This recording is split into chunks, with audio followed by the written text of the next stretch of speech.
Bonjour à tous, je suis avec Karen Hérodi qui est commissaire aux affaires sociales et là il vient de se passer un truc improbable. On peut s'attendre à tout de la part des macronistes. Alors, ce qui s'est passé là, c'est que la présidente de la commission a d'elle-même supprimé nos sous-amendements sur l'article 2.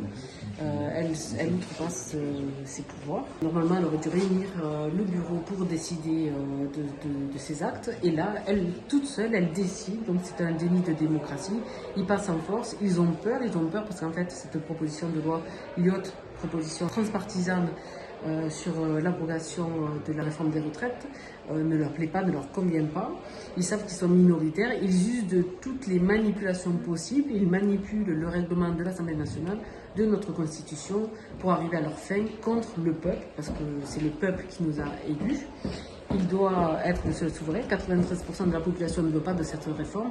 Il devrait écouter le peuple. Les élus, quand ils retournent en circonscription, devraient dire nous, on a voté pour cette proposition de loi dans votre intérêt et pas dans le nôtre.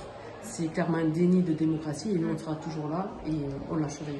Et en fait, ce qu'on voit, c'est quand même que la Macronie est tellement en vase clos, ils sont entre eux, ils n'entendent pas, ils n'écoutent même pas ce qui se passe dehors dans la rue. Aujourd'hui, il y a des gens qui sont usés, qui sont cassés au travail et on ne peut pas leur voler 2 ans de vie.